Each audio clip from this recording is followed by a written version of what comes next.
back in December, they're an Italian company, and just said, would you like to do some writing for us? And then I've turned out I'm sort of heading up their London team now. How fab. I know, it's good fun. They launched in Facebook. They started on March the 6th. They've already up to 60,000 likes. I don't know much about Facebook likes, but that sounds like a lot, doesn't it? It does. Yeah. It does, yeah. So, well, good for you. Yeah, thank you. Right. We're good. Okay. Right. We're good to go? I'll start with them, I think. Perfect.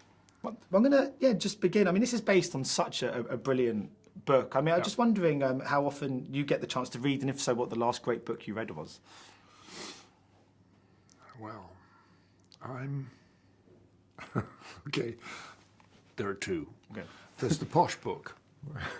And the posh book is a book that I have never read.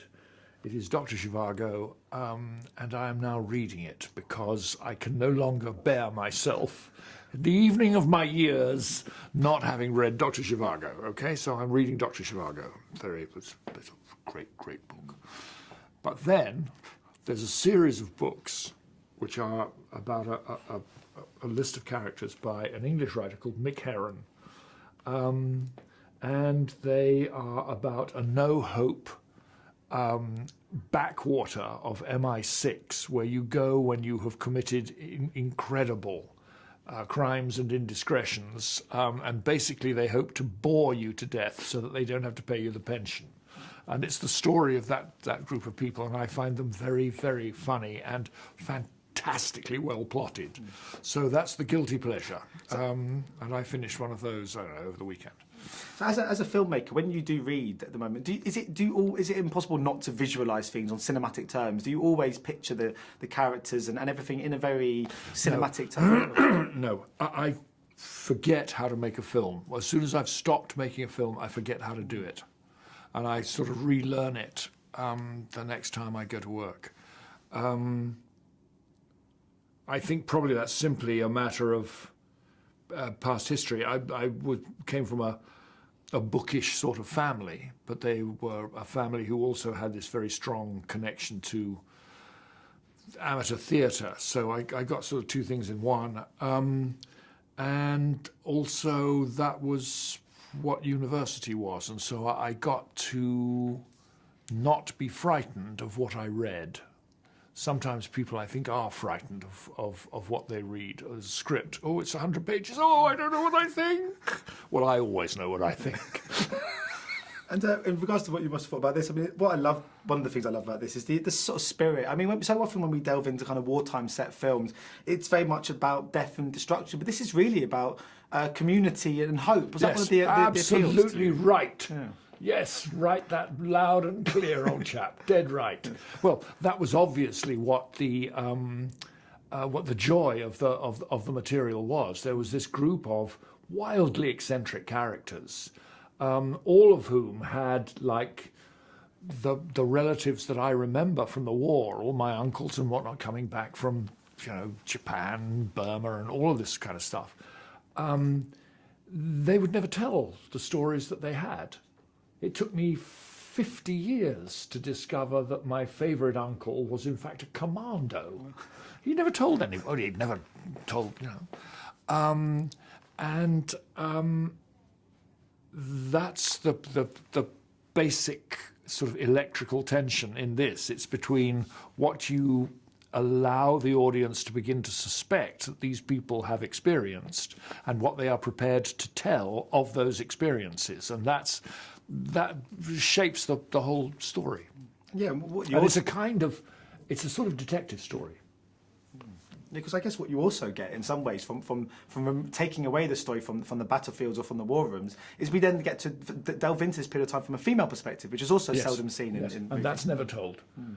I mean, my mother, my grandmother, my aunts, all of those people they were all involved. Everybody had a war job, but they were completely different to the men, and they were very rarely spoken of.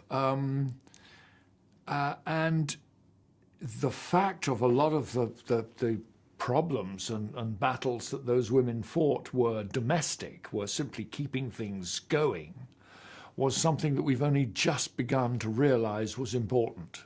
And now suddenly there's a kind of flood of that sort of subject. And that's just, I mean, it's a wonderful performance from Lily James as well. Such a great actress. I mean, she's got that real star quality about her. And everyone I've spoken to today just seems to absolutely adore her. She must have been a pleasure to collaborate with on this project. You know, just for once, she was. Not just for once for her. I mean, I'd spend the rest of my life with her if only I were lucky enough. But, you know, sometimes actors are quite challenging. And she thinks about everything. She works everything out, and it comes out as character. There's no daft intellectuality about it. It simply comes out as a kind of great pure gush of character. I saw her play Juliet in Romeo and Juliet. She was the best Juliet I ever saw, because you actually did believe that she was 14 years old and was in love for the first time. And that's what she can do. That's what she did for this. And just finally, very quickly, I mean, having helmed, well, there's always pressure when you have to adapt a novel that's got such an ardent kind of following, and there's people adore this book. Yeah. But having done a Harry Potter movie, you must be kind of immune to that expectation now. I mean, to know when you've got people quite expectant about what they're going to see and how they're going to see their characters depicted on screen. I mean, that's a doddle now for you, I suppose. Well, it's never a doddle. Of course, it's never a doddle. And those Harry Potter films, I mean, that film took me 2.5 years to make. Because they're so complicated and so huge. But yes, there's an expectation. With any movie, you take it away and you put it in front of an audience to see how they take it. And the rules of the game are that you never tell them what it is, so that they can't ever get ahead of the curve. You're in real time with them. And there's always this wonderful moment where there are 400 people in the cinema, and the invigilator stands up and says, "Thank you for coming, ladies and gentlemen. The film that we will show you this afternoon is..." And we were in Chicago with the Harry Potter film. And he stood up and he said, "The film which we're going to show you is Harry Potter 4. And this little kid, it's about so high, sitting right in front of me, turned around and said to his father, "Yes!" So yes, there's an expectation. Yeah. Thank you so much for your time today. Much appreciated. Thank you. You're very welcome. Nice to talk to you. I'm staying here. I just okay. I just Good. I just say that.